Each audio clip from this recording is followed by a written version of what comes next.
kesulitan segala rupa lantaran hujan terbukti kuari jelema sing hararewas kabeh ieu meureun siksa teh nya hujannya cak penggede can siksa kos kieu mah encan embe geus loba nu paraeh di gunung onta geus loba nu paraeh kitu keneh kuda berbagai hewan geus loba nu paraeh lantaran henteu bisa ngarinuk kitu keneh jelema ge loba sing geletek tapi tetep bae teu daek iman ka Allah teu daek percaya ka Kangjeng Nabi Hud alaihis naik ke 2 tahun setengah beuki parah bae ku ari mah naik ke 3 tahun nyana ngayakeun musyawarah cek badehanan aja eueuh deui kapan doa nu paling manjur mah kan di Mekah kabeh ge aya Baitullah tuh ujung-ujungna ka Baitullah kene jok urang utus ku ari mah sanagara harita teh diutus sabaina rajulan 70 lalaki bi amsalikum anu pohara hararebat dipilih ku manehanana 70 untuk berangkat ke tanah suci Mekah ngadoa supaya turun hujan baheulana berangkat dipimpin ku ngaran Kil bin Nadar berangkat ke Mekah langsung toab orang kafir ge tarawab tiba lagi biasa beres toab langsung nyana ngadoa ka Gusti Allah ya Rabbi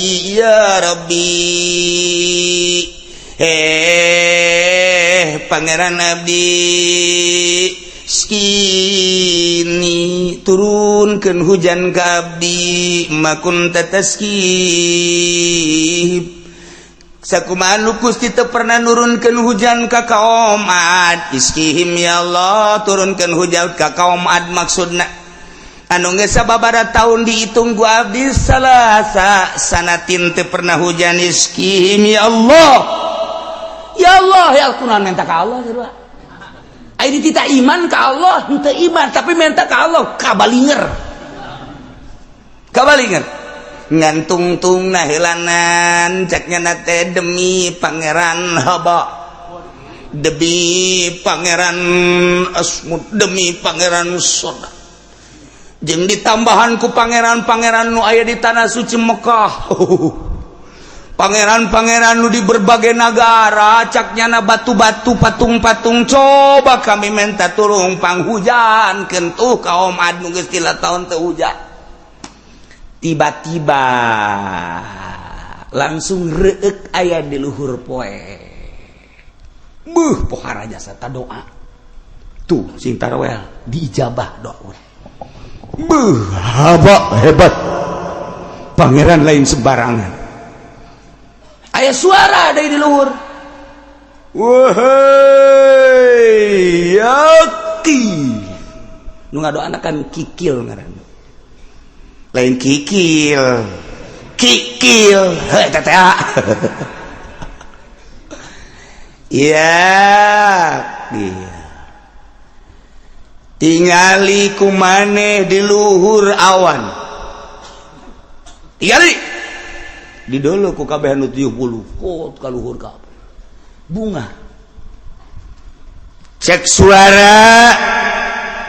aya sabaraha rupa di luhur teh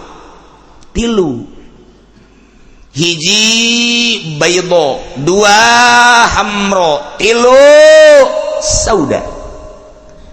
aya warna putih warna beureum warna hideung cak suara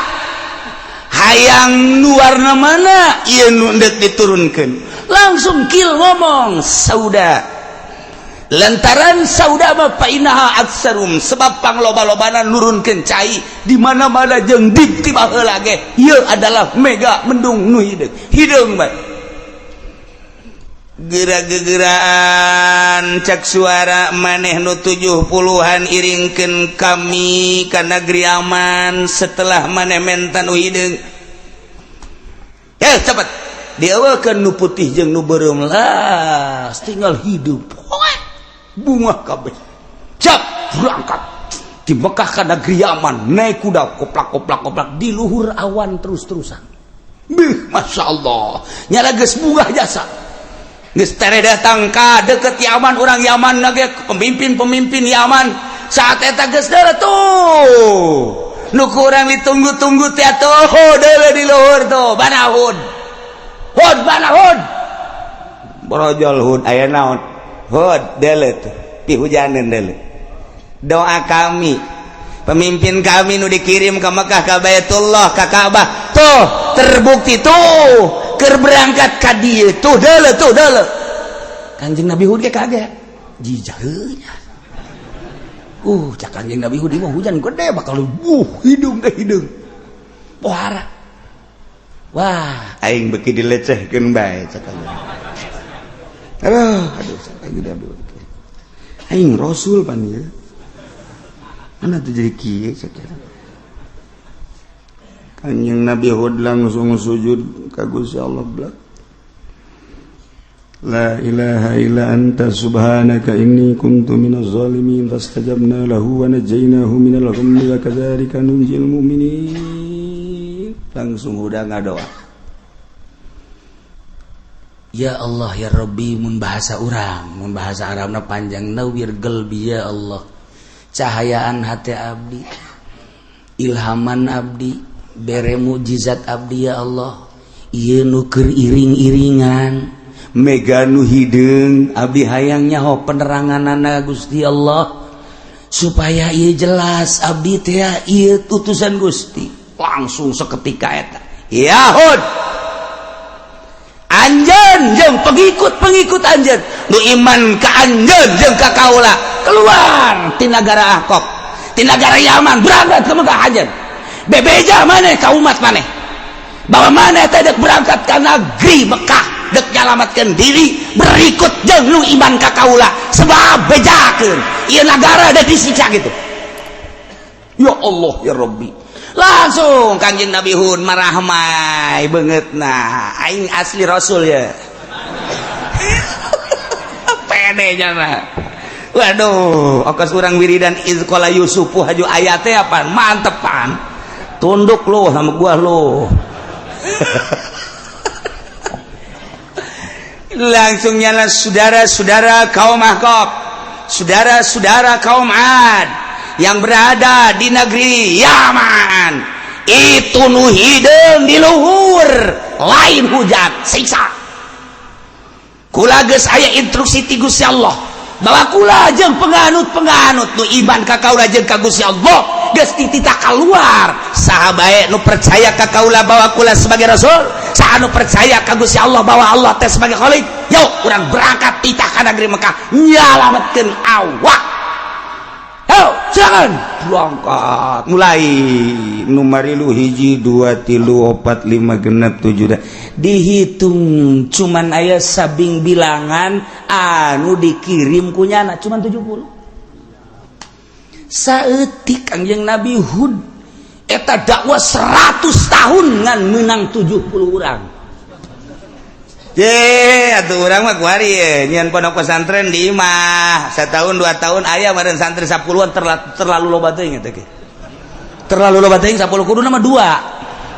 ya 10 loba teuing eta dibandingkeun 100 tahun kan boga 70 berarti kan setahun hiji kan teu atuh 10 tahun 100 tahun kan boga 70 berarti ayeuna 70 bagi 100 sabaraha cepat tuh aing mah bukan murid Barodo Jasa heran 10 tahun gitu hiji acan berarti sapotong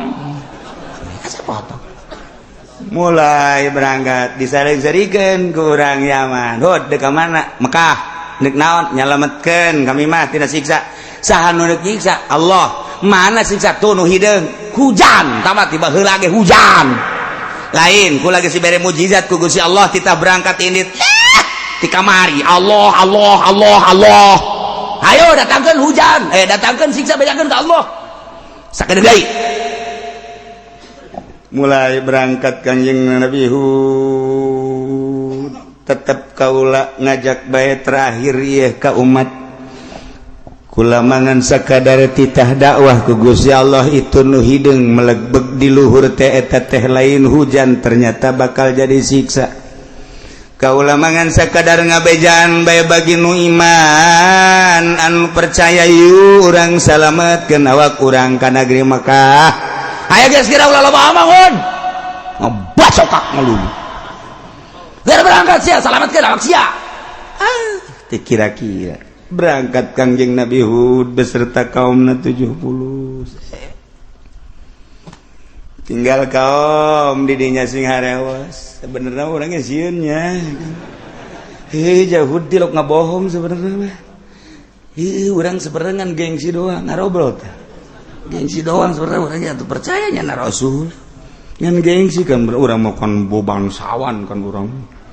Sebab ari Kangjeng Nabi Hud mah diutus ku Gusti Allah min ausatihim nasabau wa hasaba. Tina tahap pertengahan henteu terlalu luhur turunana non kebangsawanana henteu terlalu handap ausatihim nasabau wa hasaba ditinjau tina segalana penuh kesederhanaan Kangjeng Nabi Hud maka gengsi deuk iman ka Kangjeng Nabi Hud. Okos kuari bae aya santri magahan ngaji bener magahan tijan teh ketuhanan aya di dinya teh pejabat embung aing ngaji kos itu gengsi santri teh tamat SD acan aing mah kuduna ngajina ka dokter Rendus leg-leg ku sia dokter Rendus gengsi doang tah kan. Bupati kita ngaji kemana ngajinya? Iya tuh kan berbagai kalangan ada kelas dong, masa bupati harus ngaji ke anak SD ingusan. Itu kami mau profesor ngaji, doktor bila perlu keluar negeri kami mau ngaji. Nah, tuh ngaji kos gitu nggak teman. Ngaji ecek tahu kos gitu. Leg-leg kos ya bupati ecek kayak di akhirat. Tidak ngaji di dunia deleken ya hiji-hiji na orang kita ngaji. Talabul ilmi fardhatun ala kulli muslimin wa muslimat. Utlubul ilma minal mahdi ilal lahdi. Hayuh sia. Geura sibukeun urusan dunia datang ka teu ngaji dihimpit ku bumi jager. Emang nanaonan aing mah sakadar ngajak doang tidak katolos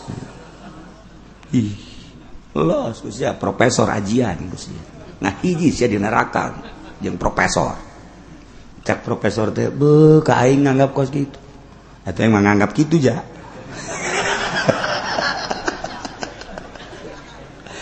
Ekstrim amat nu teu bener maksudna bener henteu siapa sok aju sensitif.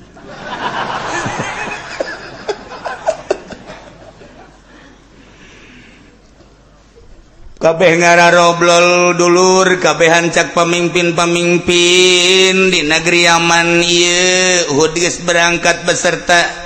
penganut na orang ditinggalkan sedengkeun tiba heula ge kapan Hud teu pernah bohong naon nu diucapkeun ku nyana nyata-nyata urang kuari ditinggalkeun ku nyana jurang ieu cak nyana itu nu di luhur nu hideung teh cak nyana siksa lain hujan kumaha ieu tindakan urang geus kieu dulur kabehan cari cing kabeh emang bener cak nyana Hud tilok bohong aja ieu geus kieu kumaha urang tuturkeun bae Hud gengsi boh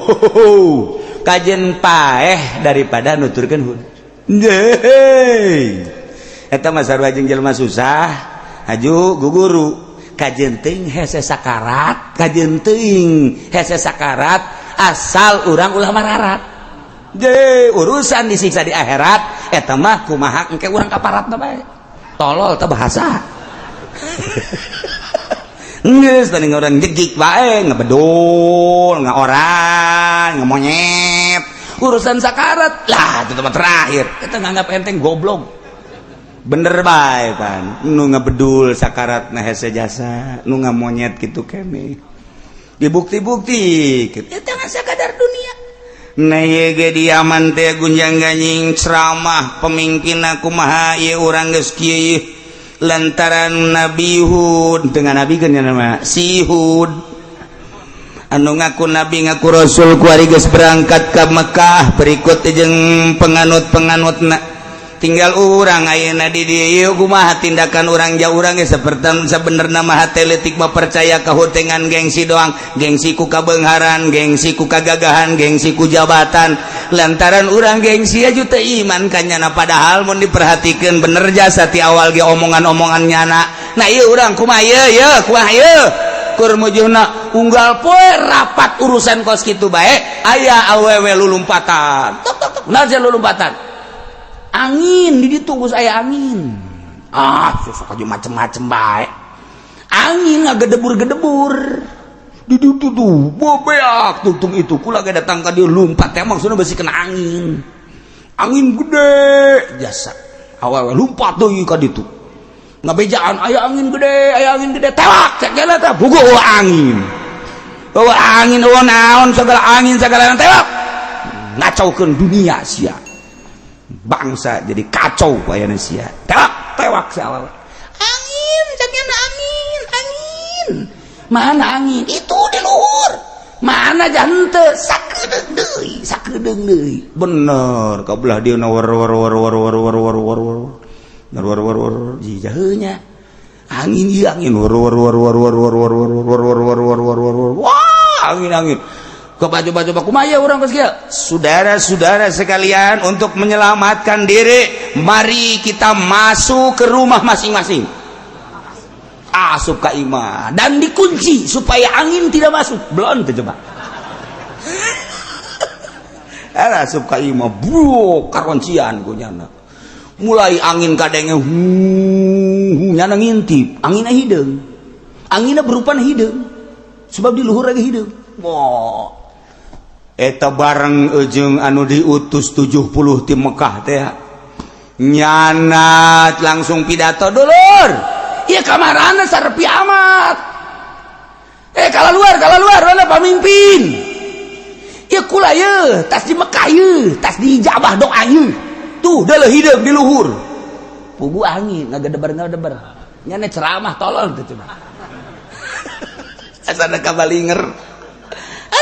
jadi jelema aruh hiji acan arasup ka imah meureunnan nyana ge kanu 70-an urang arasup yuk ka imah koncian yuk cek nyana teh ieu asana angin lain hujan ieu nyana ge boga rarasaan asup ka jero imah langsung mimiti hewan-hewan halali ber di angina teh nya gedenya hideungnya muter kadege suarana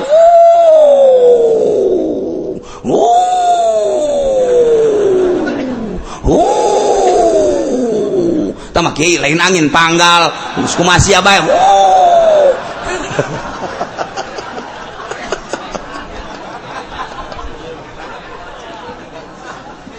ya Allah ya Rabbi angin hideung tur gede ngagelebug anu luar biasa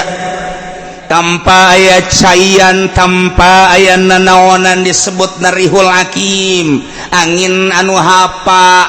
angin anu henteu disertai ku katiisan pan urang lamun keur cicing panas kemudian aya angin komo aya bintik-bintik cai manikmat nu aya ieu mah lain angin teh teu dibarengan ku nanon angin teh angin be kadeuleuh segala rupa hewan kuda geus mulai kalaluhur termasuk onta geus puguh bangsa hewan-hewan nu laletik memulai kuari kacabutan tatangkalan tangkal korma tangkal buah be kacapudan teu daek ka mana angin teh di dinya bae deui terus we muter we war kuari mulai geus beak hewan-hewan geus beak tatangkalan disaksian ku manehna wali berkaluhur sing gudubrak wah kuari imah oyag-oyagan gojreg nyana kan sieun rubuh salah ieu kanyana-cenanya di jero salah keluar salah ieu kudu kumaha ieu lantaran imah oyag-oyagan kan nyana sieun ka imah keluar nyana sieun di jero nyana sieun tetep berpikiran mendingan keluar wala luar kabehan imah oyag-oyagan ngaranna ge siksa henteu gegeraan kieu ya berbabareng henteu terus bae engke leutik angin teh kabeh aya bae war tah jak dina eueuh tah angin tah kuari mah mulai ngagedean deui ngagedean woi ngagedean woi angin gede teu kudu woi ya kabehan nyahoeun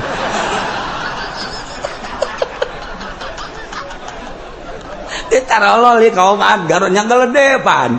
nya carowong pan atuh geus bae pokona mah sing jeroak sing derengek langsung ka babawa anu puluntang palanting pulang keeureun deui angin rada leutik jana ngap-ngapan deui terus angin dibalikeun ku Gusti Allah nu tadina ngatuhu kuari ngenca woi tibalik angin woi wah siksa anu luar biasa geus kuari ka imah sing golotak buah kacabut ka bawah ka luhur langsung ka bawah ka luhur begitu dibalikeun anginna kuari imah ka bawah ka luhur raga gahandap ka gudubag ajur termasuk jelema-jelema sing pasolengkrah ilah siksa Allah subhanahu wa ta'ala masya Allah mantap fa'anjaynahu walladzina ma'ahu birahmatin minna وَقَطَعْنَا دَابِرَ الَّذِينَ كَذَّبُوا بِآيَاتِنَا وَمَا كَانُوا مُؤْمِنِينَ Panjainahu maka kaulan wagung cek Gusti Allah nyalametkeun ka Kangjeng Nabi Hud walladzina ma'ahu jeung pengikut-pengikutna minal mu'minin anu berjumlah cakawal mangan sakadar 70-an birahmatin minna dengan dedekanya kaula diberangkatkeun Kangjeng Nabi Hud beserta penganutna ka negeri Mekah nyana kuari mage saya di Baitullah tinggal kaum-kaum adua qatana dabirul ladzina kazzabu ku kaula disiksa kaum ade jelema nu ngabohongkeun ka ayat-ayat kaula disiksana fa ursilat alaihim rihul hakim digelebukeun dikirim ka kaum ad angin anu hapa tanpa aya cai-caian angin teh angin we wa ma kanu mu'minin ku boloon-boloonna disiksanya teh teu iman ka Allah teu iman ka Kangjeng Nabi Hud alaihi salam beak kabeh siksa sing pasolengkrah kuari tangkal kayu hewan imah gunung batu-batu jelema-jelema sapoe dua poe eueuh nu hirup hiji-hiji aja 3 poe mulai ka ambebau 4 poe mulai lain lalagaan bau nate bau jasa datang ka 7 poe ambalaya bau na pohara maka Allah ngutus manuk diciptakeun ku Gusti Allah manuk anu gedena kira-kira bangsa sameter gedena panjang naman turun manuk tersebut ribuan manuk Allah nyiptakeun nu mawaan bangke ka laut anu nyatuan bangke nu mawaan dan lain sebagainya ialah tentara Allah subhanahu wa ta'ala ketika Allah menghendaki mengirodat kabeh jadi tentara Allah angin tentara Allah kutu jadi tentara Allah, berit jadi tentara Allah, lalai jadi tentara Allah, simet jadi tentara Allah, bangkong jadi tentara Allah, manuk jadi tentara Allah, jakabeh genu Allah nyanggakeun sadaya-daya ka Gusti Allah. Dek nyiksa Allah, dek nyiksa kaumna gampangkeun Allah mah teu kudu ku urang Amerika, teu kudu ku urang Inggris, teu kudu ku urang Belanda, dek disiksa mah disiksa babari Allah, berit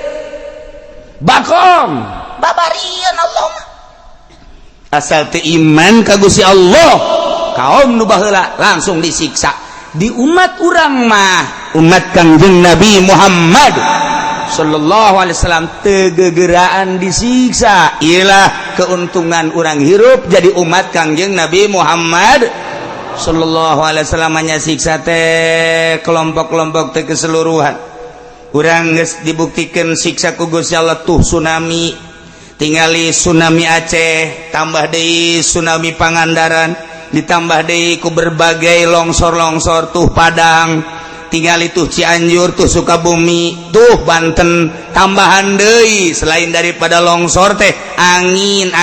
gunung bitu dan lain sebagainya. Eueuh bae anu ngajakan tobat ka Gusti Allah. Sugan aya hiji gubernur anu hajunyana tobat tabarruk ka Gusti Allah cerik haju ngajak umatna teu kadenge.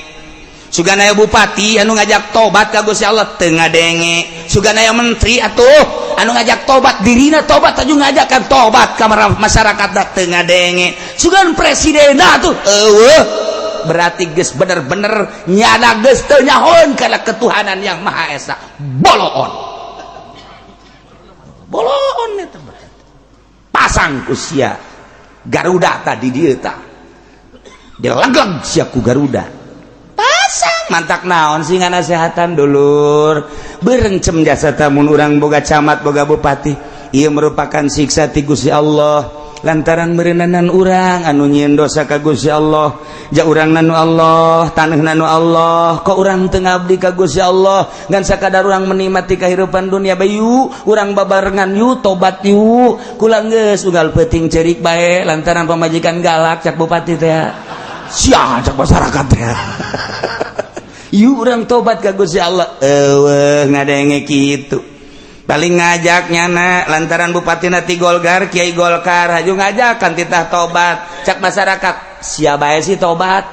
ulah sok ditahan ka kami ye sia gecan becus tobat teu dipercaya ulah tulah Kiai Golkar lah coba Kiai PDI badugan aing ku sia tah sia memapan boga ieu naon ngaranna tanduk badugan ku tanduk sia bae heulanan teu dipercaya. Sugan ieu mah petilu ye lantaran ieu mah hebat petilu mah behe komo petilu tuh pemimpin sia ge tuh dibui. Ayo neuk mana atuh makana ieu kuari nu meujeuhna akibat daripada teu marejeuhna isinin bupati ge hayang ngajakan tobat gubernur ge hayang cuman isin rasa masa si aing ngajak aing teu tobat atuh siana heula tobat henteu ieu terus-terusan bakalna selama henteu tararobat tetarobat kieu bae terus bae digunyang anjing ku Gusti Allah. Ke dibere deui kasuburan, ke ditol ke disiksa deui terus bae salila henteu babalik kanu bogana ka Gusti Allah terus bae. Sia teh teu percaya aing nu bogana cak Gusti Allah. Abeh kanyahoan bawa aing nu bogana aing ngurungkeun siksa ka sia. Jakarta teu eureun di banjiran. Aya nu ngajak tobat eueuh. Mararah strategina bae strategina ieulah itulah bongkar ieulah coba ieulah eueuh bae nu ngajak taubatan nasuha eueuh ye kiai mah teu nyaho bae meureun jadi imah bae tuh ja kami di Jakarta istighfar emang tobat istighfar soekeun sumut sia ku aing ye atuh aing geus nyaho istighfar mah sapira istighfar emang sapira istighfar mah tobat teh make syarat bego tuh aing haju bego bae pan ka sia bungan sia ka aing nganggap urang lembur ye udah sok macem-macem sia ka aing sangat juang lembur ge aing mah lembur mana ye lain teh cilongok-cilongokna cilongok mau mal diberi moal Cikupa Bojong Sepatan ieu mah diliwat kan lain tobat teh lain sakadar istighfar bapak istighfar mah gampang tamah kos kitu mah tapi hiji kudu nadam kaduhung, dua kaban kudu ikhlas cabutan sarana-sarana kemungkaratan, tah bar piceun, tah naik klub piceun, tah tempat-tempat mesum piceun, tobatan coba di Jakarta pimpin ku gubernurna supaya tarobat sangkan ulah kabanjiran gubernur mana nu bisa mimpin tobat ayo tobat ngaranna salila kieu bae moal bisa ngajen ku kumaha siksa deui banjir deui siksa deui hayo kieu bae terus ge lantaran teu babalik ka nu bogaana balikeun ka nu bogaana ayo tobat mantak Kangjeng Nabi Hud mah disalametkeun jeung pengikut ka negeri Mekah geus ngadenge informasi bahwa malaikat Jibril ngabejaan ka Kangjeng Nabi Hud, ya Nabi Allah Hud utusan Allah tuh Yaman kaum Ad geus disiksa geus rata ku ari mah ditiup Rihul Aqim munajat Kangjeng Nabi Hud, Gusti geus kieu abdi kumaha cek Gusti Allah Hud kuari balik deui ka ditu ka Yaman selesaikeun eta anu berserakan beuh cek Kangjeng Nabi Hud sugan teh geus anggeus tugas horeng encan Cat geus bisa kabayangkeun jelema golede mangkaning pararae haju geus saminggu beuh mana teuing bauna ya aing teh nyelesaikeun deui bae atuh emang kos kitu Rasul mah ulah haju selesai satungtung hirup can selesai berarti tugas balik ayo orang ka Yaman berangkat 70 kilo ka negeri Yaman geus kaambehan sakumaha nu diucapkeun ku Syekh Tuan Abdul Qadir Al-Jailani dina kitab Fathur Rabbani cek manehanana anta tada'il Islam wal iman ente teh ngaku Islam ngaku iman tetapi ente ngucap kama qalahul kufar sakumaha ucapan kufar bae mun ditanya mah Islam agamana mun ditanya mah iman percaya ka Allah tapi ari ucapan kos jelema kafir bae kumaha kafir ngomongna in hiya illa hayatuna dunya nahya wa namut eueuh deui kahirupan mah cak kafir teh kecuali kahirupan dunia geus kami mah teu percaya ka akhirat tah ente Islam ente iman tapi ente kos kafir bae lantaran di deuleu salat henteu ngeridit terus bae ngaling terus bae bobogohan terus bae ustad nge SMS ka jahe blon teh coba cak ustad teh kiai teh mah lain blon cager berarti cager tak ustad dukos gitu eta mah lain cager oper cager pengakuan nama Islam jeung iman tapi omongan nama henteu jai mah teu ngomong kos kitu kadeleuna unggal poesi ayo begitu hudang teh lain inget ka Allah inget akan ka pagawean teh kapan dunia inget teh ka bisnis teh kapan dunia inget teh ka ladang-ladang teh kapan dunia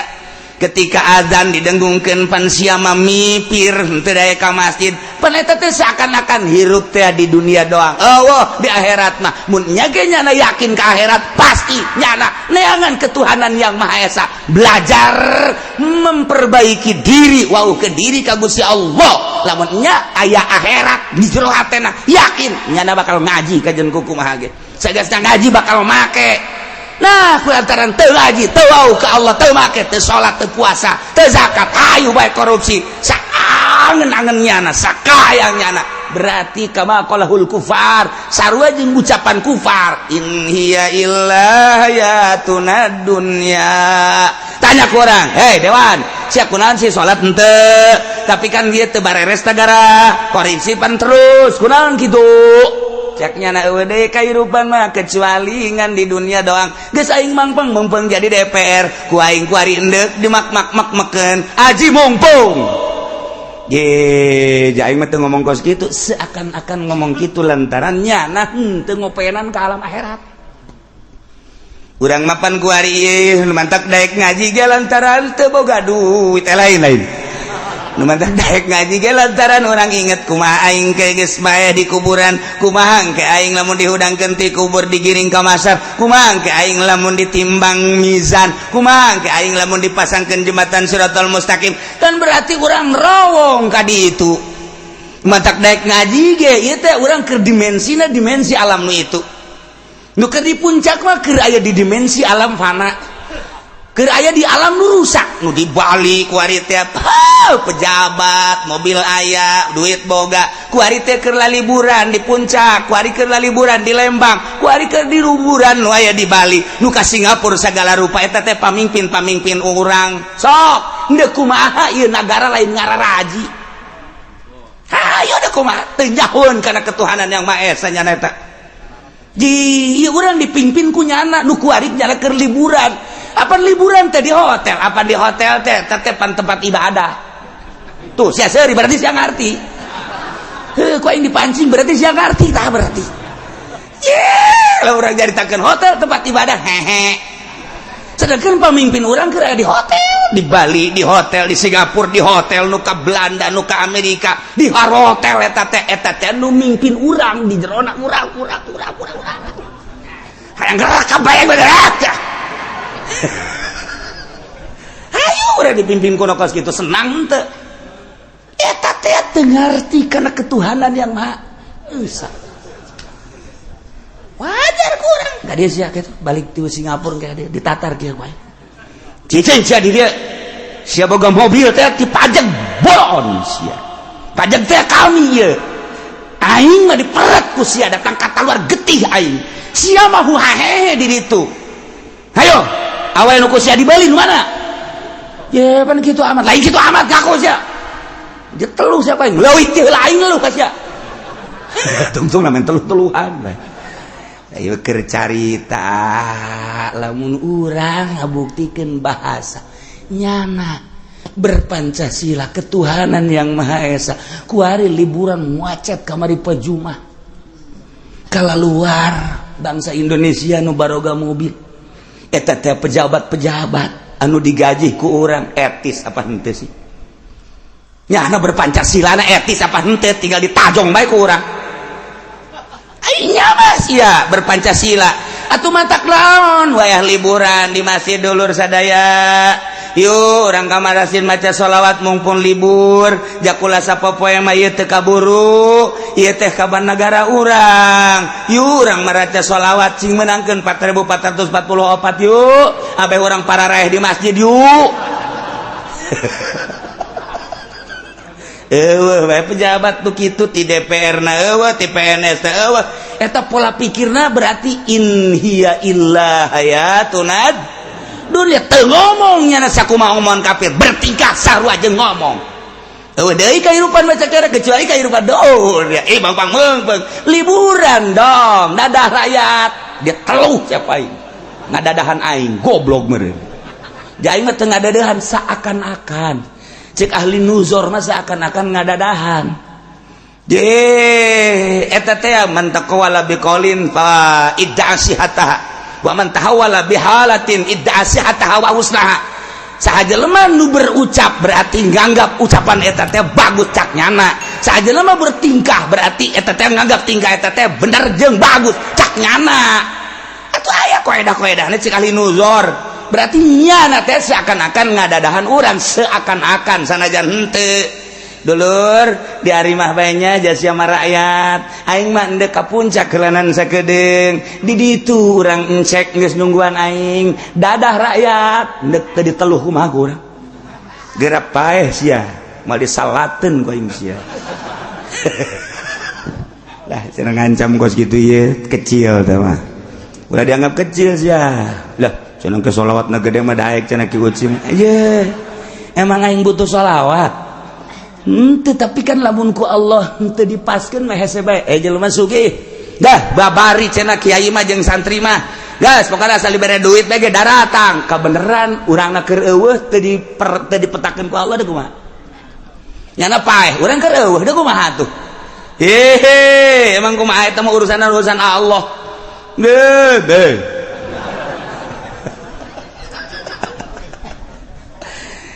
Iya maksudnya lain kurang sadarkan diri mumpung orang diberi umur ku Gusti Allah Subhanahu wa ta'ala. Ulah cara ucapan para kafirin nunya nama hirup dengan di dunia doang geus mak di dunia mejeuna kafir mah kitu teh lantaran nyana teu boga kayakinan ka akhirat. Ai urang mah boga kayakinan ka sing harade. Hud jangan ngajakan ibadah doang, iman yang ibadah ka pangeran nu ngaran Allah. Haju tidak ninggalkan pangeran anu geus puluhan tahun ratusan tahun titipan ti nenek moyang. Tah, Hud buktikan omongan sia, turunkan siksa, bejakeun ka pangeran sia siksa kitu kami kabehan. Ambo. Idinya lah cekang yang Nabi Hud qad waqa alaikum mir rabbikum rijsun wa ghadab. Lamun kitu petak maneh teh kitu kahayang maneh teh atuh pangeran mah maha nguninga maha ngarungu maha sagala-galana. Yakin jeung jelas qad waqa nyata alaikum karanjeun kabeh mir rabbikum ti pangeran aranjeun yakna Allah rijsun siksa wa ghadabun jeung bebendu siksa keneh. Sakadar kula ngajak iman ka Allah, ngajak ibadah ka Allah. Atuh jadi lunani fi asma'in samaitumuha anata anjeun maduan ka kaula, ngabenduan ka kaula, merangan ka kaula dina urusan-urusan ngaran-ngaran nu kumaha disebut yakni patung-patung anu tilu teh tadi. Anjeun jeung bapa anjeun teh ngabogaan patung eta mah kapal teu perlah diturunkeun ku Gusti Allah ti tangga ibadahan sugan aya hiji ayat ti tangga ibadahan haba. Sugan titah ayah hiji perintah titah ngaibadahan si asmun sugan si somon teman si sodaja teu aya. Oh ti dituna tama buatan-buatan nenek moyang anu kabalinger ma anzalallahu biha min sultan wa hujah wa dalil titah eta geus kieu mah kajen kukumaha ge maneh aya disiksa cek Kangjeng Nabi Hud fantaziru tungguan ini ma'akum minal muntazirin. Kula ngadaguan ti Gusti Allah hayo coba aya nyagakeun sadaya-dayana Gusti Allah dibere paila teu hujan-hujan. Sabulan 2 bulan 3 bulan 6 bulan teu hujan geus sing bulaeh masyarakat mulai 7 bulan 1 tahun teu hujan. Embe onta kuda himar geus mulai hererese nginum. Ningkat kuarika 2 tahun teu hujan-hujan manusia geus carang mandi kuari madiaman saat eta hese jasa. Kesulitan segala rupa lantaran eueuh hujan terbukti kuari jelema sing hararewas kabeh ieu meureun siksa teh nya eueuh hujan nya leh. Cak penggede-penggede can siksa kos kieu mah encan. Embe geus loba nu paraeh di gunung, onta geus loba nu paraeh kitu kene kuda berbagai hewan geus loba nu paraeh lantaran henteu bisa ngarinum. Kitu kene jelema ge loba sing geletek tapi tetep bae teu daek iman ka Allah, teu daek percaya ka Kangjeng Nabi Hud alaihis. Naik ke 2 tahun setengah beuki parah bae ku ari mah. Naik ke 3 tahun nyana ngayakeun musyawarah. Cek badehanan aja eueuh deui kapan doa nu paling manjur mah kan di Mekah kabeh ge aya Baitullah tuh ujung-ujungna ka Baitullah kene jok urang utus ku ari mah sanagara harita teh diutus 70 rajulan 70 lalaki bi amsalikum anu pohara hararebat dipilih ku manehanna 70 untuk berangkat ke tanah suci Mekah ngadoa supaya turun hujan baheulana. Berangkat dipimpin ku ngaran Kil bin Nadar berangkat ke Mekah langsung tawaf. Orang kafir ge tawaf di lagi biasa. Beres tawaf langsung nyana ngadoa ka Gusti Allah ya Allah ya Rabbi ya Rabbi. Pangeran abdi skini turunkeun hujan ka abdi makun tataskib sakumaha nu Gusti teu pernah nurunkeun hujan ka kaum Ad iskihim ya Allah turunkeun hujan ka kaum Ad maksudna anu geus sababaraha taun dihitung ku abdi salasa sanatin teu pernah hujan iskihim ya Allah ya kunaon minta ka Allah sarua aya ditita iman ka Allah henteu iman tapi minta ka Allah kabalinger ngantung-tung nahilanan caknya nate demi pangeran haba demi pangeran asmud demi pangeran soda jeung ditambahan ku pangeran-pangeran nu aya di tanah suci Mekah pangeran-pangeran nu di berbagai negara caknya na batu-batu patung-patung coba kami minta turun panghujan kentuh kaum Ad nu geus 3 taun teu hujan tiba-tiba langsung reuk aya di luhur poe pohara jasa ta doa tuh sing tarawel diijabah doa hebat pangeran lain sembarangan aya suara dari di luhur wahai yaki nu ngadoana kan kikil ngaranna lain kikil heh teh ya tingali kumaneh di luhur awan tingali di dulu ku kabeh anu 70 kot ka luhur ka bunga cek suara aya sabaraha rupa di luhur teh 3 hiji baydo 2 hamro 3 sauda aya warna putih warna beureum warna hideung cak suara hayang nu warna mana ieu nu hendak diturunkeun langsung kil ngomong sauda lantaran sauda mah painaha aksarum sebab pangloba-lobana nurunkeun cai di mana-mana jeung di baheula ge ieu adalah mega mendung nu hideung mah geura-geuraan cak suara maneh nu 70-an iringkeun kami ka negeri aman setelah maneh menta nu hideung cepet dieuwekeun nu putih jeung nu beureum lah tinggal hidup bunga kabeh cap berangkat di Mekah ka negeri aman naik kuda koplak di luhur awan terus-terusan Masya Allah nyala geus bunga jasa geus tere datang ka deket Yaman orang Yaman lagi pemimpin Yaman saat eta geus deuleu tuh nu kurang ditunggu-tunggu teh atuh deuleu di luhur tuh banahud brojol hud aya naon hud deuleu tuh pihujaneun deuleu doa kami pemimpin kami nu dikirim ke Mekah ka Baitullah ka Ka'bah tuh terbukti tuh keur berangkat ka dieu tuh deuleu Kanjeng Nabi Hud ge kaget jijaheunya cak Kanjeng Nabi Hud mah hujan gede bakal hidung pohara wah aing beuki dilecehkeun bae cak aduh aing rasul pan ieu mana tuh jadi kieu sakira Kanjeng Nabi Hud langsung sujud ka Gusti Allah blak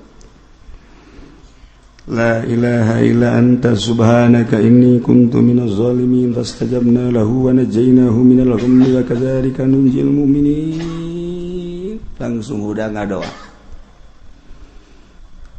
ya Allah ya Rabbi mun bahasa urang mun bahasa Arabna panjang nawir qalbi ya Allah cahayaan hati abdi ilhaman abdi bere mukjizat abdi ya Allah ieu nu keur iring-iringan mega nu hideung abdi hayang nyaho peneranganana Gusti Allah supaya ieu jelas abdi teh ieu utusan Gusti langsung seketika eta ya Hud anjeun jeung pengikut anjeun nu iman ka anjeun jeung ka kaula keluar ti nagara Ahqaf ti nagara Yaman berangkat ke Mekah anjeun bebeja maneh ka umat maneh bahwa mana teh dek berangkat ke negeri Mekah dek nyalamatkan diri berikut jeung nu iman ka kaula sebab bejakeun ieu nagara da disiksa gitu. Ya Allah ya Rabbi, langsung Kangjeng Nabi Hud marahmai beungeutna aing asli rasul ya. Pedenya mah. Waduh, okas urang wiridan izqala yusufu haju ayatnya apa? Mantepan. Tunduk lo sama gua lo. Langsung nyala saudara-saudara kaum Ahqaf, saudara-saudara kaum Ad yang berada di negeri Yaman. Itu nu hideung di luhur, lain hujan, siksa. Kula geus aya instruksi ti Gusti Allah bahwa kula jeung penganut-penganut nu iman ka kaula jeung ka Gusti Allah geus titita kaluar saha bae nu percaya ka kaula bahwa kula sebagai rasul, saha nu percaya ka Gusti Allah bahwa Allah teh sebagai khalik. Yuk urang berangkat titah ka negeri Mekah nyalametkeun awak. Yuk silakan berangkat mulai numarilu 1 2 3 4 5 genep 7 dihitung cuman aya sabing bilangan anu dikirim ku nyana cuman 70.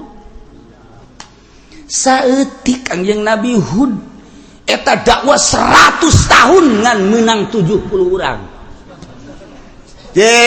Atuh urang mah kuari ye nyeun pondok pesantren di imah setahun 2 tahun aya meureun santri 10-an terlalu loba teuing eta ge.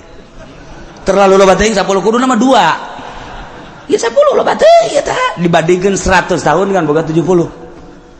Berarti kan setahun hiji kan teu. Atuh 10 tahun 100 tahun kan boga 70 berarti ayeuna 70 bagi 100 sabaraha cepat. Cepat. Tuh, aing mah bukan murid Barodo Jasa. Heran. 10 tahun gitu hiji acan. Berarti sapotong. Sapotong. Mulai berangkat disaring-sarikeun ku urang Yaman. Hud deuk ka mana? Mekah. Deuk naon? Nyalametkeun kami mah tina siksa. Saha nu deuk nyiksa? Allah. Mana siksa tuh nu hideung? Hujan. Tamat tiba heula ge hujan. Lain ku lagi si bere mujizat ku Gusti Allah kita berangkat indit ti kamari Allah Allah Allah Allah ayo datangkeun hujan datangkeun siksa bejakeun ka Allah sakedeuk deui mulai berangkat Kanjeng Nabi Hud tetep kaula ngajak bae terakhir ieu ka umat kula mangan sakadar titah dakwah ku Gusti Allah itu nu hideung melegbeg di luhur teh eta teh lain hujan ternyata bakal jadi siksa. Kaula mangan sakadar ngabejaan bae bagi nu iman anu percaya yu urang salametkeun awak urang ka negeri Mekah. Aya geus kira ulah loba amangun. Ngebacokak ngelulu. Geus berangkat sia salametkeun awak sia. Teu kira-kira berangkat Kangjeng Nabi Hud beserta kaumna 70. Tinggal kaum didinya sing harewas. Sebenarnya orangnya sieun nya. Jauh dilok ngabohong sebenarnya. Urang sebenarnya gengsi doang ngarobrol teh. Gengsi doang sebenarnya urangnya atuh percayanya na Rasul. Ngan gengsi kan urang mau kan bangsawan kan urang. Sebab ari Kangjeng Nabi Hud mah diutus ku Gusti Allah min ausatihim nasabau wa hasaba tina tahap pertengahan henteu terlalu luhur turunana naon kebangsawanana henteu terlalu handap ausatihim nasabau wa hasaba ditinjau tina segalana penuh kesederhanaan Kangjeng Nabi Hud maka gengsi deuk iman ka Kangjeng Nabi Hud. Okos kuari bae aya santri magahan ngaji bener magahan tijan teh ketuhanan aya didinya teh pejabat embung aing ngaji kos itu gengsi santri teh tamat SD acan aing mah kuduna ngajina ka Dokter Rendus leg-leg ku sia Dokter Rendus gengsi doang tah kan Bupati kita ngaji kemana ngajinya iya tuh kan berbagai kalangan ada kelas dong masa Bupati harus ngaji ke anak SD ingusan Itu kami mau profesor ngaji, doktor, bila perlu keluar negeri kami mau ngaji. Nah, tuh ngaji kos gitu mah teman. Lain ngaji ecek-ecek nama kos gitu. Leg-leg ku sia bupati ecek-ecek. Kayak di akhirat. Tidak ngaji di dunia deleken sia. Hiji-hiji na urang kita ngaji. Talabul ilmi fardhatun ala kulli muslimin wa muslimat. Utlubul ilma minal mahdi ilal lahdi. Hayuh sia. Geura sibukeun urusan dunia, datang ka teu ngaji, dihimpit ku bumi. Jager. Ye, emang nanaonan. Aing mah sekadar ngajak doang. Tidak katolos. Ih, los ku sia profesor ajian ku sia. Nah hiji sia di neraka jeung profesor. Cak profesor teh beuh ka aing nganggap kos kitu. Atuh yang menganggap kitu ja.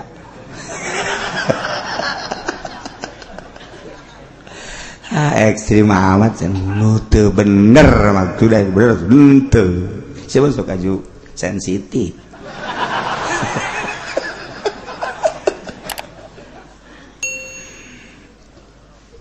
Kabeh ngararoblol dulur kabeh hancak pemimpin-pemimpin di negeri aman ieu Uhud geus berangkat beserta penganut-penganut na orang ditinggalkan sedengkeun tiba heula ge kapan hutbah teu pernah bohong naon nu diucapkeun ku nyana nyata-nyata urang kuari ditinggalkeun ku nyana jurang ieu cak nyana itu nulu di luhur nu hideung teh cak nyana siksa lain hujan kumaha ieu tindakan urang geus kieu ye dulur kabehan cari cing kabeh emang bener cak nyana hutbah tilok bohong aja ieu geus kieu kumaha urang tuturkeun bae hud gengsi boh kajen paeh daripada nuturkeun hud deui eta mah sarua jeung jelema susah aju guguru kajen teuing hese sakarat kajen teuing hese sakarat asal urang ulah mararat de urusan disiksa di akhirat eta mah kumaha engke urang kaparatna bae tolol teh bahasa nges tadi orang jegik bae ngebedul ngaorang ngemonyet urusan sakarat lah itu tempat terakhir kita nganggap enteng goblok bener bae pan nu ngebedul sakarat nah hese jasa nu ngamonyet gitu kene dibukti-bukti kita ngan sakadar dunia nah ye ge diaman teh gunjang ganjing ceramah pemimpinna kumaha ieu urang geus kieu lantaran Nabi Hud dengan Nabi kan nama si Hud anu ngaku Nabi ngaku Rasul kuari geus berangkat ke Mekah berikut jeung penganut-penganutna tinggal urang ayeuna di dieu kumaha tindakan urang jauh urang ge saperti sabenerna mah hate leutik mah percaya ka hutengan gengsi doang gengsi ku kabeungharan gengsi ku kagagahan gengsi ku jabatan lantaran urang gengsi aju teu iman ka nyana padahal mun diperhatikeun bener jasa ti awal ge omongan-omongan nyana nah ieu urang kumaha ieu kumaha ieu kur mujuna unggal poe rapat urusan kos kitu bae aya awewe lulumpatan tok tok tok naon lulumpatan angin di ditu geus aya angin sok aja macem-macem bae angin ngagedebur-gedebur di ditu tuh bobeak tungtung itu kula ge datang ka dieu lumpat teh maksudna beusi kena angin gede jasa awewe lumpat deui ka ditu ngabejaan aya angin gede tewak cek geuna teh bugo angin eueuh naon segala angin segala tewak ngacaukeun dunia sia bangsa jadi kacau bayana sia tewak salah angin caknya angin mana angin itu di luhur mana jante sakedeung deui bener ka belah dieu war jaheunya angin ieu angin war angin coba kumaha urang geus kieu saudara-saudara sekalian untuk menyelamatkan diri mari kita masuk ke rumah masing-masing asup ka imah dan dikunci supaya angin tidak masuk belum teh coba asup ka imah bro karoncian ku nyana mulai angin kadenge nyana ngintip anginna hideung anginna berupa hideung sebab di luhur lagi hideung eta bareng ujung anu diutus 70 di Mekah teh nyanat langsung pidato dulur ieu kamarana sarepi amat kalaluar mana pamimpin ieu kula ieu tas di Mekah ieu tas di ijabah doa ieu tuh deuleuh hideung di luhur pugu angin ngagedeber nyana ceramah tolol gitu asana kabalinger aduh cenah ieu jelema aruh hiji-hiji acan arasup ka imah meureunan nyana ge kanu 70-an urang arasup yuk ka imah konsian yuk cek nyana teh ieu asana angin lain hujan ieu nyana ge boga rarasaan asup ka jero imah langsung mimiti hewan-hewan halali di angin teh nya gedenya hideungnya muter kadege suarana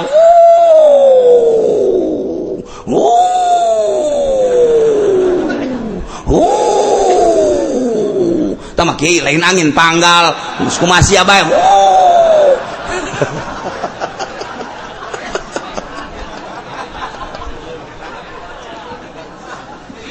ya Allah ya Rabbi angin hideung tur gede ngegelebug anu luar biasa tanpa aya caian tanpa aya nanaonan disebut narihul hakim angin anu hapa angin anu henteu disertai ku katiisan pan urang lamun keur cicing panas kemudian aya angin komo aya bintik-bintik cai manikmat nu aya ieu mah lain angin teh dibarengan ku nanon angin teh angin be kadeuleuh segala rupa hewan kuda geus mulai kalaluhur termasuk onta geus puguh bangsa hewan-hewan nu laleutik memulai kuari kacabutan tatangkalan tangkal kurma tangkal buah be kacapudan teu daek ka mana angin teh di dinya bae deui terus we muter we war kuari mulai geus beak hewan-hewan geus beak tatangkalan disaksian ku manehna wali berkaluhur sing gudubrak wah kuari imah oyag-oyagan gojreg nyana kan sieun rubuh salah ieu cenah-cenah di jero salah keluar salah ieu kudu kumaha ieu lantaran imah oyag-oyagan kan nyana sieun ka imah keluar nyana sieun di jero nyana sieun tetep berpikiran mendingan keluar wala luar kabehan imah oyag-oyagan ngaranna ge siksa henteu gegeraan kieu ya berbabareng henteu terus bae engke leutik angin teh kapi aya bae war tah jagana eueuh tah angin tah ku ari mah mulai ngagedean deui ngagedean oi angin gede teu kudu woi ya kabehan nyahoeun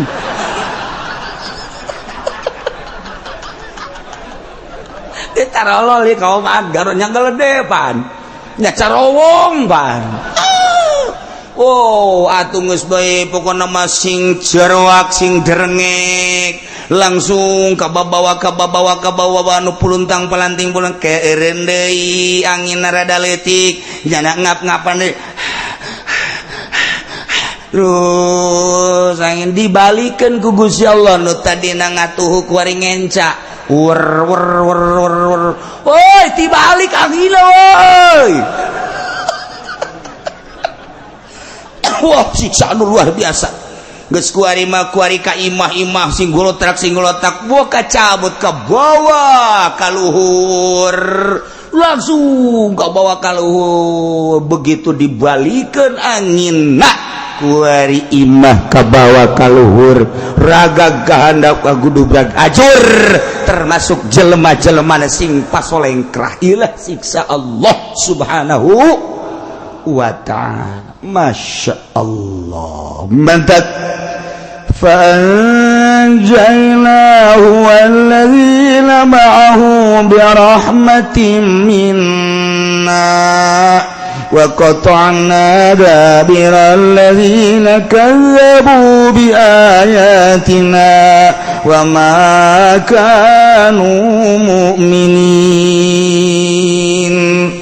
Panjainahu maka kaulan wagung cek Gusti Allah nyalametkeun ka Kangjeng Nabi Hud walladzina ma'ahu jeung pengikut-pengikutna minal mu'minin anu berjumlah cakawal mangan sakadar 70-an birahmatim minna dengan dedekanya kaula diberangkatkeun Kangjeng Nabi Hud beserta penganutna ka negeri Mekah nyana kuari mage saya di Baitullah tinggal kaum-kaum dua kotona dabirul ladzina kazzabu ku kaula disiksa kaum ade jelema nu ngabohongkeun ka ayat-ayat kaula disiksana fa ursilat alaihim rihul hakim digelabukeun dikirim ka kaum angin anu hapa tanpa aya cai-caian angin teh angin wa ma kanu mu'minin ku boloon-boloonna disiksanya na teh teu iman ka Allah teu iman ka Kangjeng Nabi Hud alaihi salam beak kabeh siksa gesing pasolengkrah kuari tangkal kayu hewan imah gunung batu-batu jelema-jelema sapoe dua poe eueuh nu hirup hiji-hiji aja 3 poe mulai ka ambebau 4 poe mulai lain lalagaan bau nate bau jasa datang ka 7 poe ambalaya bau na pohara maka Allah ngutus manuk diciptakeun ku Gusti Allah manuk anu gedena kira-kira bangsa sameter gedena panjang naman turun manuk tersebut ribuan manuk Allah nyiptakeun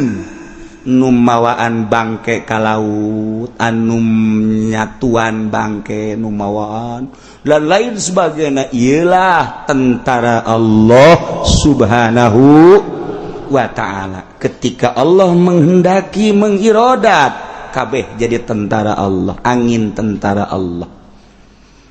kutu jadi tentara Allah berit jadi tentara Allah lalai jadi tentara Allah simet jadi tentara Allah bangkong jadi tentara Allah manuk jadi tentara Allah jakabeh genu Allah nyanggakeun sadaya-daya ka Gusti Allah dek jiksa Allah dek jiksa kaumna gampangkeun Allah mah teu kudu ku urang Amerika teu kudu ku urang Inggris teu kudu ku urang Belanda dek disiksa mah disiksa babari Allah berit bangkong babarian Allah asal teu iman ka Gusti Allah kaum nu baheula langsung disiksa di umat urang mah umat Kangjeng Nabi Muhammad sallallahu alaihi wasallam teu gegeraan disiksa ialah keuntungan urang hirup jadi umat Kangjeng Nabi Muhammad sallallahu alaihi wasallam nya siksa teh kelompok-kelompok teh keseluruhan urang geus dibuktikan siksa ku Gusti Allah tuh tsunami tingali tsunami Aceh tambah deui tsunami Pangandaran ditambah deui ku berbagai longsor-longsor tuh Padang tingali tuh Cianjur tuh Sukabumi tuh Banten tambahan deui selain daripada longsor teh angin gunung bitu dan lain sebagainya eueuh bae anu ngajakan tobat ka Gusti Allah sugan aya hiji gubernur anu hajunyana tobat tabarruk ka Gusti Allah cerik aju ngajak umatna teu kadenge sugan aya bupati anu ngajak tobat ka Gusti Allah teu ngadenge sugan aya menteri atuh anu ngajak tobat dirina tobat aju ngajakan tobat ka masyarakat teu ngadenge sugan presiden atuh eueuh berarti geus bener-bener nyana geus teu nyahoan kana ketuhanan yang Maha Esa boloon eta pasang ku sia Garuda tadi dieu tah dilegeg sia ku Garuda pasang mantak naon sih nganasehatan dulur berencem jasa tamun urang boga camat boga bupati ieu merupakan siksa ti Gusti Allah lantaran merenanan urang anu nyieun dosa ka Gusti Allah ja urang nanu Allah taneuh nanu Allah kok urang teu ngabdi ka Gusti Allah ngan sakadar urang menikmati kahirupan dunia bayu urang babarengan yu tobat yu kula geus unggal peuting ceurik bae lantaran pamajikan galak cak bupati teh sia cak masyarakat teh yu urang tobat ka Gusti Allah eueuh ngadenge kitu paling ngajaknya na lantaran bupati nati Golkar Kiai Golkar haju ngajakan titah tobat cak masyarakat sia bae sih tobat ulah sok ditahan ka kami ye sia gitan becus tobat teu dipercaya ulah tulah Kiai Golkar lah coba Kiai PDI badugan aing ku sia tah sia memapan boga ieu naon ngaranna tanduk badugan ku tanduk sia bae heulanan teu dipercaya. Sugan ieu mah petilu ye lantaran ieu mah hebat petilu mah behe komo petilu tuh pemimpin sia ge tuh dibui ayo neuk mana atuh makana ieu kuari nu meujeuhna akibat daripada teu mareujeuhna isinin bupati ge hayang ngajakan tobat gubernur ge hayang cuman isin rasa masa si aing ngajak aing teu tobat atuh siana heula tobat henteu ieu terus-terusan bakalna selama henteu tararobat tetarobat kieu bae terus bae digunyang ganjing ku Gusti Allah ke dibere deui kasuburan ke ditowo ke disiksa deui terus bae salila henteu babalik ka nu bogana ka Gusti Allah terus bae sia teu percaya aing nu bogana ca Gusti Allah abeh kanyahoan bawa aing nu bogana aing nurunkeun siksa ka sia Jakarta teu eureun di banjiran aya nu ngajak tobat eueuh mararah strategina bae strategina ieulah itulah bongkar ieulah coba ieulah eueuh bae nu ngajak taubatan nasuha eueuh ye kiai mah teu nyaho bae meureun jadi imah bae tuh ja kami di Jakarta istighfar emang tobat istighfar soekeun sungut sia ku aing ye atuh aing ge nyaho istighfar mah sapira istighfar emang sapira istighfar mah tobat teh make syarat bego tuh aing haju bego bae pan sia bungan sia ka aing nganggap urang lembur ye udah sok macam-macam sia ka aing sangat juang lembur ge aing mah lembur mana ye lain ca cilongok mau diberi moal Cikupa Bojong Sepatan ieu mah diliwat kan ieu tobat teh lain sakadar istighfar bapak istighfar mah gampang tamakos gitu mah tapi hiji kudu nadam kaduhung dua kaban kudu ikhlas cabutan sarana kemungkaratan tah bar piceun tah naik klub piceun tah tempat-tempat mesum piceun tobatan coba di Jakarta pimpin ku gubernurna supaya tarobat cangkan ulah kabanjiran gubernur mana nu bisa mimpin tobat ayo tobat ngaranna salila kieu bae moal bisa ngajeun ku kumaha siksa deui banjir deui siksa deui hayo kieu bae terus ye lantaran teu babalik ka nu bogana balikeun ka nu bogana ayo tobat mantep Kangjeng Nabi Hud mah disalametkeun jeung pengikut ka negeri Mekah geus ngadenge informasi bahwa malaikat Jibril ngabejaan ka Kangjeng Nabi Hud ya Nabi Allah Hud utusan Allah tuh Yaman kaum Ad geus disiksa geus rata ku ari mah ditiup rihul aqim munajat Kangjeng Nabi Hud Gusti geus kieu abdi kumaha cek Gusti Allah Hud kuari balik deui ka ditu ka Yaman selesaikeun eta anu berserakan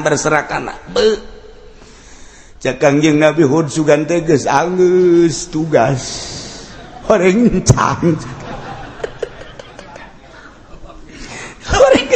can geus bisa kabayangkeun jelema golede mangka ning pararae haju geus saminggu beuh mana teuing bauna ya aing teh nyelesaikeun deui bae atau emang kos gitu Rasul mah ulah haju selesai satungtung hirup can selesai berarti tugas balik ayo orang kaya aman berangkat 70 kilo ka negeri Yaman geus kaambehan beuh cek Kangjeng Nabi Hud cak pengikut-pengikutna ya Nabi Allah Urang terus ya terus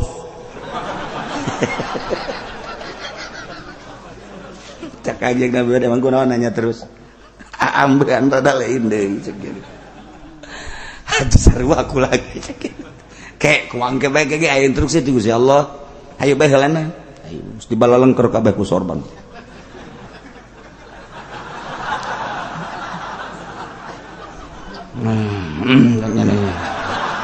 ya teroris ya mah ya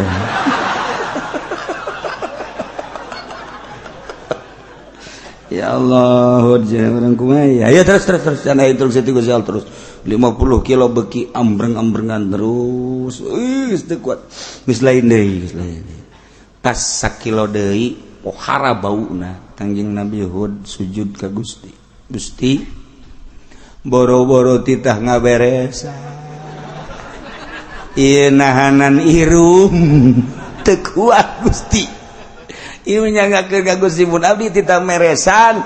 jeung pengikut atuh ambe kudu dikumahakeun ieu teu kuat malah ieu pengikut manggeus kuara di bos atuh pan boro-boro ambe kos kitu ngadenge ngambe kelek haji pendek urang geus gewe teu kuat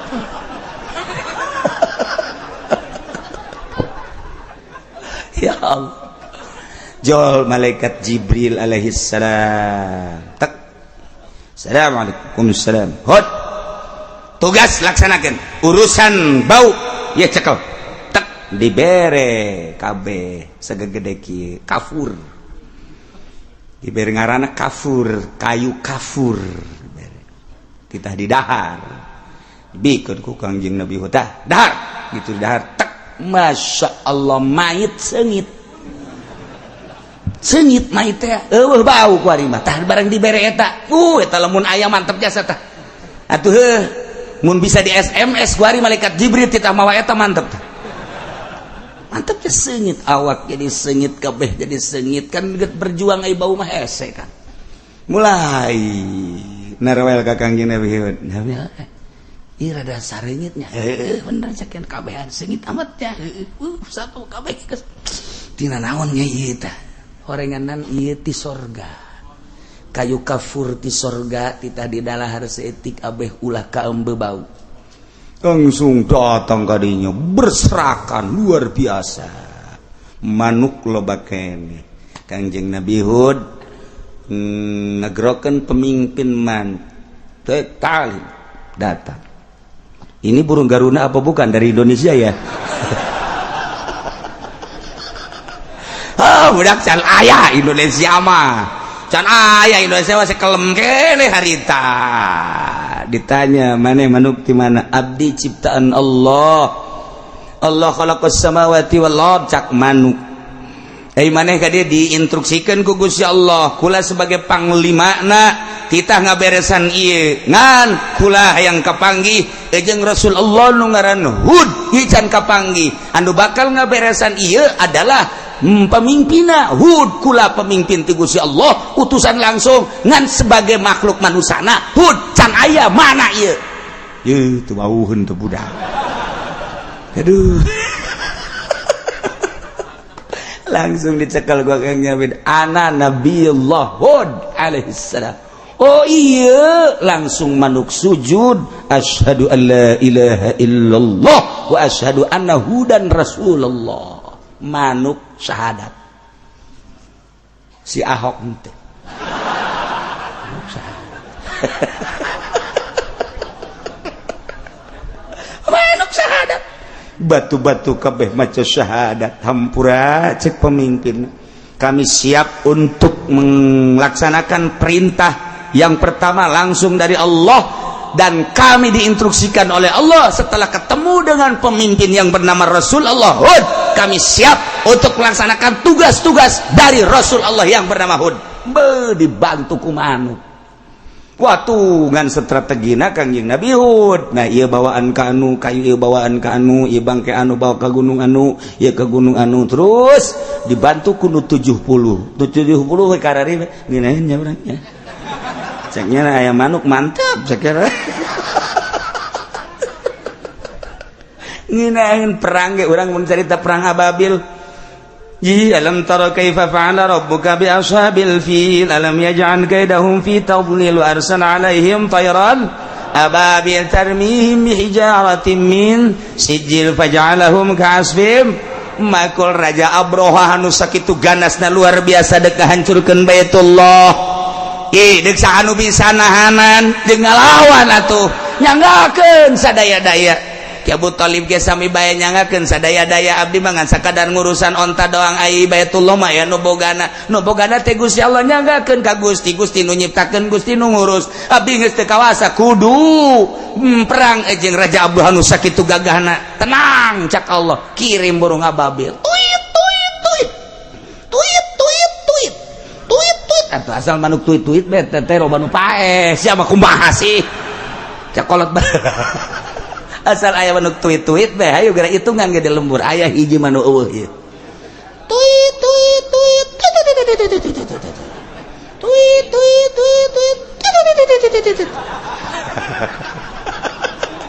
hitungan di lembur we budak sanu muriang kana euy asana poe ieu ye ngeusan ye emang kunaon tuit geus aya toh eta kolot baheula mah bisaan bae kunaon asana kusugan teh mah bener manuk tuit horeng budak make daun cau teh goblok sia tipu sia paengan nu paeh poe ieu horeng sia bisa anda budak make daun cau teh nurutan manuk budak angon mapan bisa nih teh. Nah iyalah rapih ku manuk kabeh gus beres kemudian dihujanan ku Gusti Allah rek geus pamitlah kami sebagai panglima Allah, kami sebagai tentara Allah, tugas kami geus selesai, maka kami balik ke tempat asal kami. Cek Kanjeng Nabi Hud, di mana kampung mante? Coba nomor teleponnya sekarang. Ente tawa itu berarti aing tawa. Itu berangkat ke saya dengan penuh hikmat. Kanjeng Nabi Hud melepas keberangkatan tentara Allah sekian ribu yang berupa buruh. Berangkat didoakan ku Kanjeng Nabi Hud alaihissalam. Wallahu alam di mana tempatna manuk tersebut. Tinggal Kanjeng Nabi Hud dihirup dirinya terus ibadah ka Gusti Allah.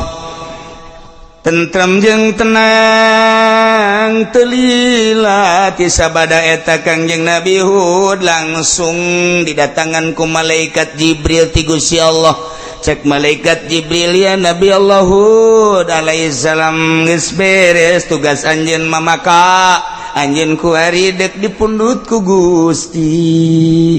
nyanggakeun aya geus beres cek Kanjeng Nabi Hud. Langsung datang malakal maut cabut nyawana dimakamkeunlah Kanjeng Nabi Hud alaihissalam di Yaman.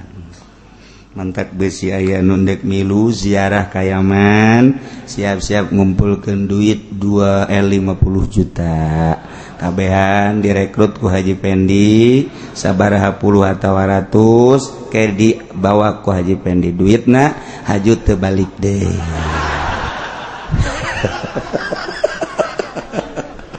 Ulah nyalakeun ku ulah-ulah. Haju 50 juta keur aya 100 urang bae tu 5 kali 100 sabaratah? Sabaratah? 5 miliar kan? Sedengkeun imahna hargana ngan 20 juta. Harga karung wayangan 15 juta. Mobil nu aya ge geus mogokan bae. Geus hese jang nyokotna. Paling ge babagi anak-anakna 12 ring hiji geus jalan. Masyaallah direncanakeun hayang ziarah ke Hadramut, hayang ziarah ke Aden, hayang ziarah ke Oman, hayang ziarah ke Malika di ditulah tempat para nabi-nabi Allah. Urang menyaritakeun Kanjeng Nabi Hud Yaman, urang menyaritakeun Kanjeng Nabi Sulaiman Yaman, urang menyaritakeun engke sababaraha nabi Yaman. Kuari keur diacak-acak negara Yaman lantaran Sunni nu kaluar terlalu kuat suara Sunnina maka diasupanlah ku Syiah. Untuk nu pertama seperti gitulah hayang supaya Syiah menguasai eta mangan sakadar awalan kabeladina memuatan-muatan daripada peperangan Ambalaya, nyaritakeun minyak lah, nyaritakeun logam lah, nyaritakeun emas lah, nyaritakeun berbagai hasil bumi nalah. Untuk nu pertama mah motif peperangan seperti itu, padahal Sunni Yaman teh berbeda jeung nu aya di urang. Rada berbeda saeutik komo kuari enggeus kebauan ku Wahabi. Contoh,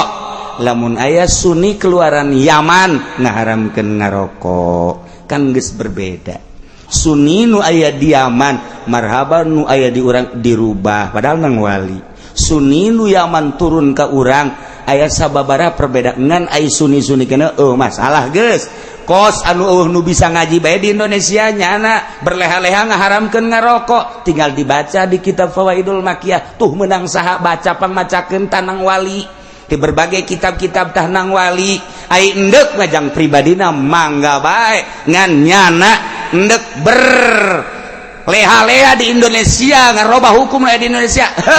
bakal kalah luar ujianana ulama-ulama wali-wali di Indonesia.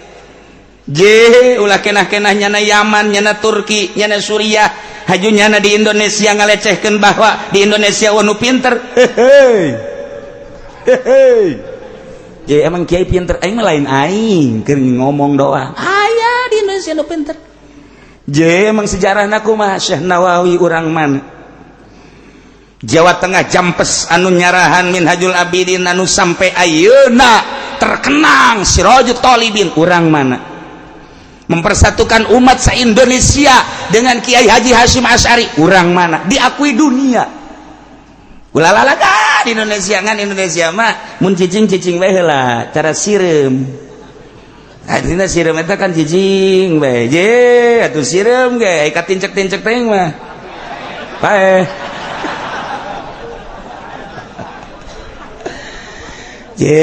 Sejarahna ngalawan Belanda Kiai diseret diserang datang ka pos dibuka dadana ku Ki Ahmad tembak saya urang mana eta ulah sambarangan kakarak bisa ngaharamkeun ngarokok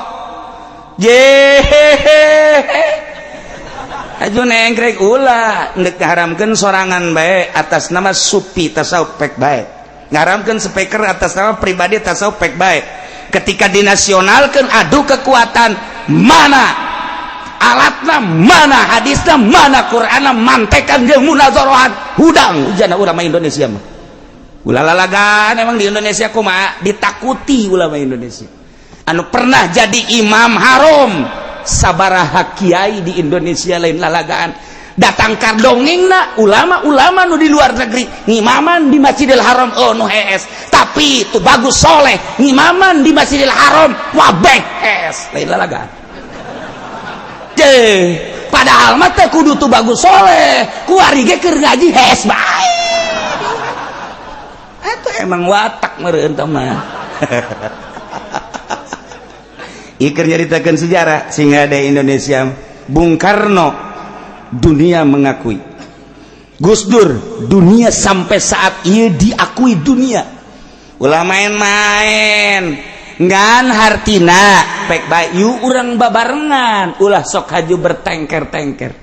kakarak jebolan ini jebolan cerita jebolan Turki di urang haju huae geus sabaraha jebolan Mesir anu haju di dieu lu halehe sikat ku ulama Indonesia mah di samping alatna hadis dan lain sebagainya doana lain lalaga mampus ya kajian lugu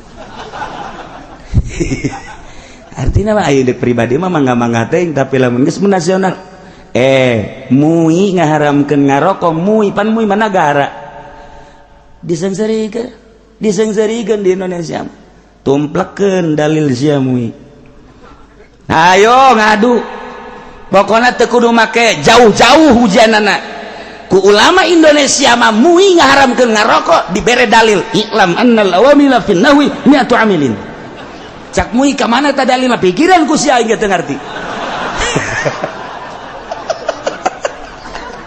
pokoknya diulinkeun ku ulama Indonesia mah diulinkeun nu mantap kuari NU Ambalaya caricing be ulama na tenang lain berarti cicing nyayomkeun engke didoakeun ke heula kumaha carana sebab ieu mah kajian kumaha ge imah urang imah Sunni ieu teh di Indonesia anu nyeun kekuatan Indonesia deuleu sejarahna sanajan bari keur acak-acakan ke berarti keur dihadean ya imah rusak meureun jandelana rusak meureun lawangna haju kentengna eueuhan atuh imah Ambalaya berarti atuh atuh teh nggak ngarubuhkeun doang berarti tetap lantaran ngarasa imah urang hadean heula coba atuh tang kentengna supaya rapih mulai emang kitu bae bangunan mah tuh ge rusak ke dihadean ke rusak organisasi ge sarua kuari keur rusak atuh tetep lain berarti diantepkeun keur dideuleukeun urang omean yuk kitu kan di Indonesia nu mantak jang ribut eueuh di Indonesia mah tenang we heula kau eueuh piributan di Indonesia eueuh nggak ribut gegedean geus dek naon ribut jasia dek salat elos dek ngaji elos dek dahar bae elos dek naon diribut atuh sia teu meunang ge di nagara kawin 2-3 jasia mah aing ge nyaho di Karawang boga di Subang boga geus loba omong tah urusan negara urusan sia mah urusan sia geus loba heuh nyaho tuh henteu jadi ribut di Indonesia mah mantap kembali deui urang kuari ka kedaulatan bangsa Indonesia urang kembali bersatu yuk urang bangun Indonesia dengan ketuhanan yang Maha Esa kayahokeun aji kuari ku urang ketuhanan yang Maha Esa tanpa aya mendiskreditkan yuk dalam negeri luar negeri kitabna eta keneh Quran hadisna eta keneh aya sautak saeutik perbedaan ulah sok digede-gedekeun menyatu demi keutuhan Indonesia geuleuh lalagaan Indonesia mah bake kasieun sotek geus kituna tah asal geus hayo urang hiji bo ujianna nu tilok salat ti harap hayo geus hokana perang salat henteu puasa henteu hayo geus terus eta resep di Indonesia kos kitu tah iyalah kaum ad selesai ieu jang itibar ka Kangjeng Nabi bungah Kangjeng Nabi aing mah teu sabaraha panghinaan dibandingkeun jeung kaum ad horeng kaum ad mah pohara jasa tinggal pang beberah ka Kangjeng Nabi dongeng selanjutna wa ila samuda akhahum sholiha urang dongeng kaum Samud dipimpin ku Kangjeng Nabi Shalih alaihi nu minggu hareup rugi